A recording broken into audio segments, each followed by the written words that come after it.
Welcome back to KUJH election coverage. Colton Kennan is live at the College Republicans watch party inside Summerfield Hall. Colton, what's it looking like over? Thank you, Millie. I'm here at Summerfield Hall Auditorium, just about 5 minutes away from the studio. Now, here at Summerfield Hall is where the College Republicans of the University of Kansas are hosting their watch party for this year's presidential election. The watch party kicked off about an hour ago, so people are still piling in, eager to see who will become the 47th president of the United States. Now, the watch party ends at 10 p.m., but I'll be back on at 9 p.m. for some people in this organization's live reaction on how they think the night has gone so far. But for now, we'll go ahead and send it back to the studio. Thanks, Colton. States results are coming back in, and Matthew is back with another update on the race. Matthew, how's it going? All right, guys. So I want to first take a look at the Kansas presidential results because something completely unexpected is happening. Kamala Harris is up by 20,000 votes right now in the state of Kansas. Now, this will obviously dissipate. This is very obviously a lead from the Johnson, Sedgwick, and Douglas counties.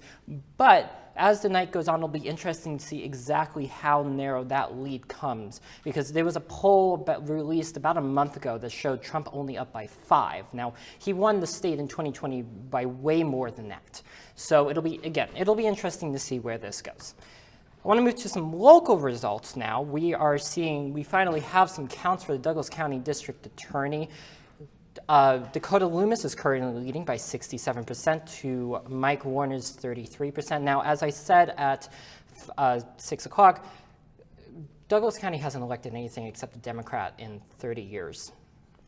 So it'll be interesting to see if Mike Warner, who really positioned himself as this political moderate reformist, will be able to pull out a win, especially, but again, it is very early in the votes. Now, let's take a look at the general picture in the presidency.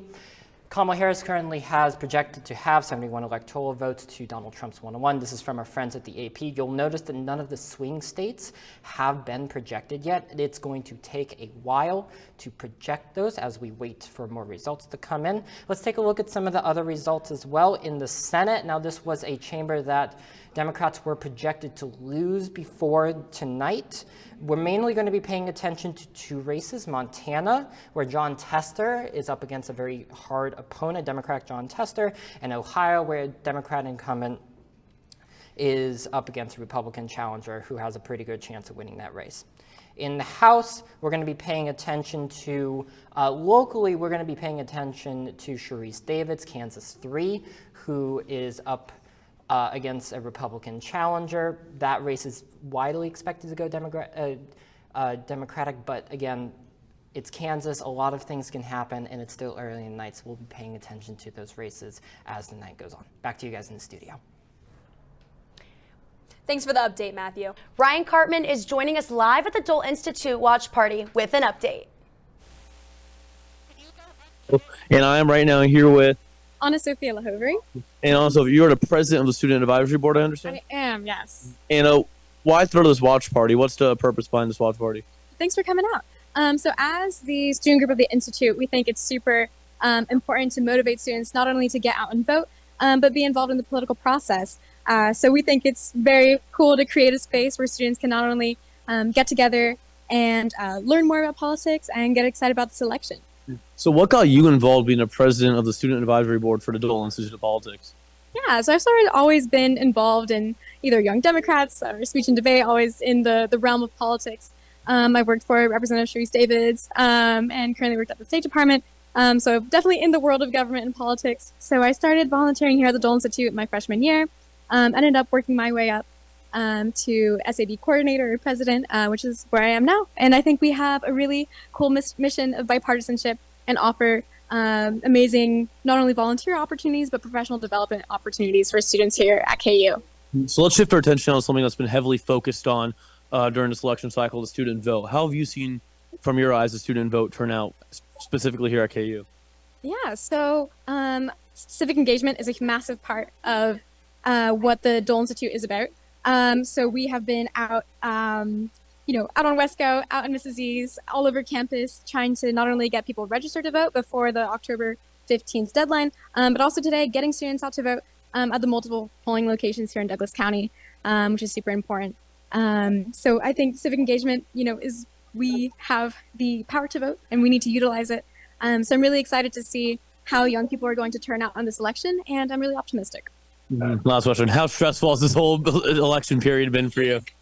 Pretty stressful. It's been, a whirlwind, ups and downs, but I think it's good to be optimistic, and it's really lovely to have a community like the SAB. Y'all should join to be around during this stressful, fun time. Well, and Sophie, I appreciate your time. Thank you for hosting this watch party. Guys, you have 8:30, so if you want to come on out, you still got a little bit of time. Anyways, back to you guys in the studio. Thanks, Ryan, for the update. We will catch up with you later at the watch party.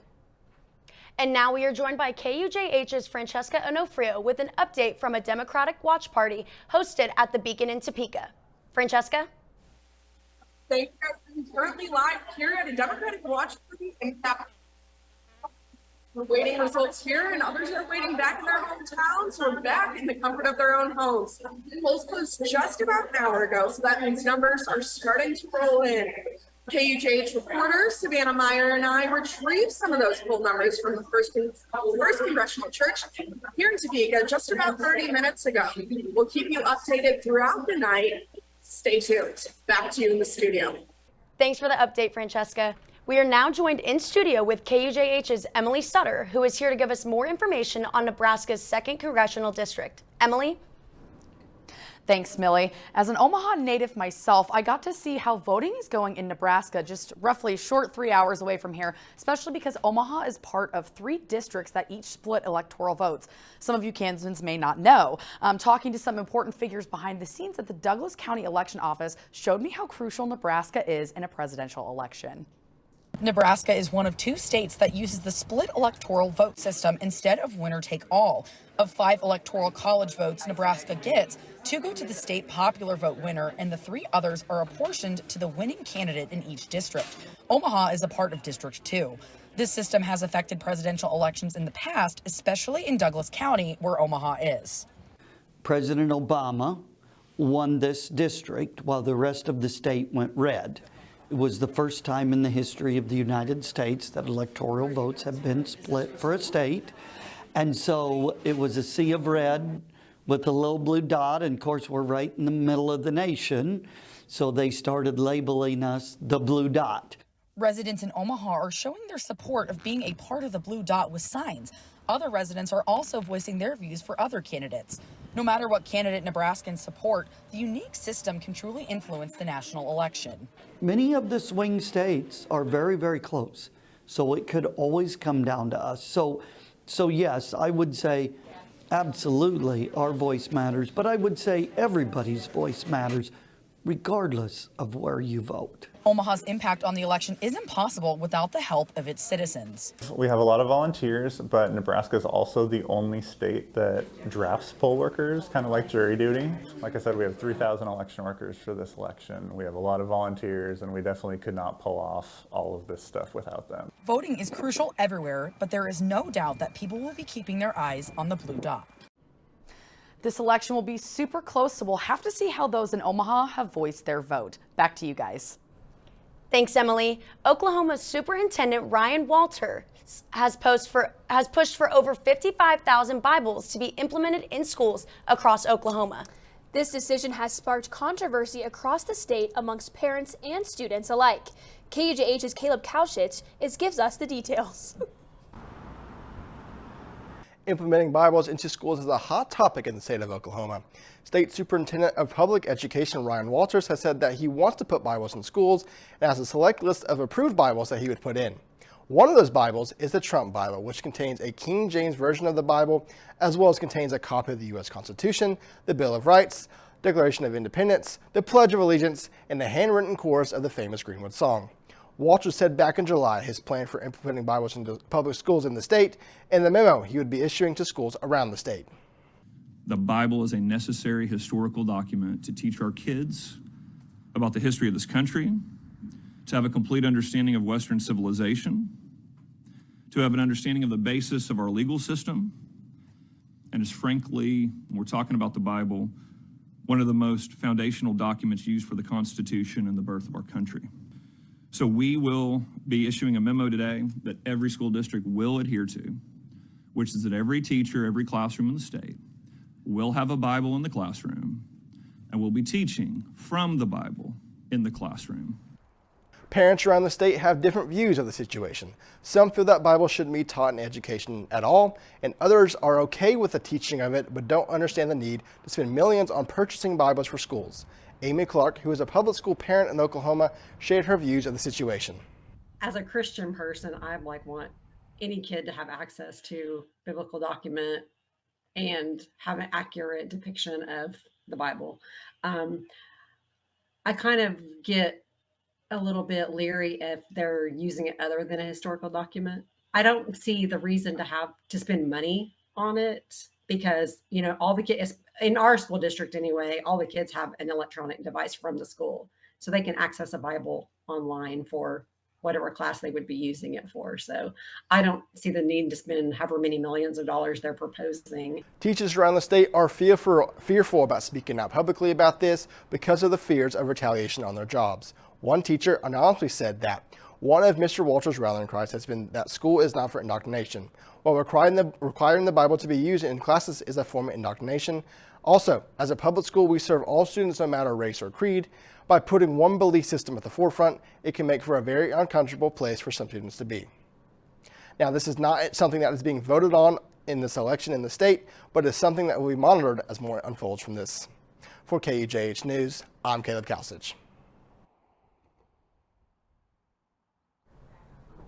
Thanks, Caleb. We are certainly interested to see how this story will unfold in the upcoming weeks. Good morning, Indian Country's Allison Levering and Shia Blackcloud are back in studio with updates. Thanks, Sydney and Millie. Welcome to Good Morning Indian Country's election night. I'm Shia Blackcloud. And I'm Allison Levering. The Good Morning Indian Country team is following election night across Indian Country, and several Native media outlets are covering key races of the interest to Native people. Indian Country Today's live broadcast, Native Vote 2024 Election Night Live, is happening now, offering live updates through 9 p.m. Eastern Time on ICT's website and on FNX. To follow ICT's election coverage, visit ictnews.org/politics. There you can find their 2024 results dashboard, charting key races across the country, as well as the ICT ANPL candidate database, which will chart the nearly 180 Native candidates who are on ballots nationwide. GMIC's own Jacob Curtis is assisting with this coverage at a watch party for Sharice Davids, who is seeking re-election to Congress from the Kansas 3rd District. 9 Indigenous candidates are running for seats in the U.S. House of Representatives this election cycle, including 4 incumbents: Josh Brasheen, Tom Cole, Sharice Davids, and Mary Patola. Former Navajo Nation President Jonathan Nez is also running in a tight race to be the first Native American person to represent Arizona in Congress. 4 years ago, a national news channel called Native American voters something else during a live broadcast. One presidential election later, Vice President Kamala Harris is pledging her support for tribal sovereignty and self-determination in an effort to win Native voters in Arizona. Every Native votes, as U.S. Senator Mark Wayne Mullen, Cherokee, traveled to Arizona, Nevada, and North Carolina to ask Native voters to cast their ballots for former President Donald Trump. According to Judith LeBlanc, Executive Director of Native Organizations Alliance and Action Fund, the Native vote is receiving more attention this election cycle because it made such a big difference in so many states the last presidential election, and may hold the balance of the outcome in several different states this election. Indian Country Today spoke to some tribal leaders about what issues are the most important to them and their tribal citizens in the 2024 presidential election. One consistent concern is having a good relationship with the United States government. Principal Chief of the Cherokee Nation, Chuck Hoskin Jr., said that their issues being represented through policies and agencies in the government is what's important to the Cherokee Nation. Another important issue is health care. Law, justice, and public safety programs have also been on Cherokee Nation's radar since the post-McGirth era. The Supreme Court case that ruled eastern Oklahoma is still tribal lands since it was never disestablished by Congress. Hoskin mentioned the need for language revitalization and the responsibility the government has in reversing the erosion of indigenous cultures and languages. We'll be right back with more election news from Indian Country in the next hour. Back to you, Millie. Thanks, Allison and Shia. That's all we have for now. KUJH News will be back with more election results at 9 p.m.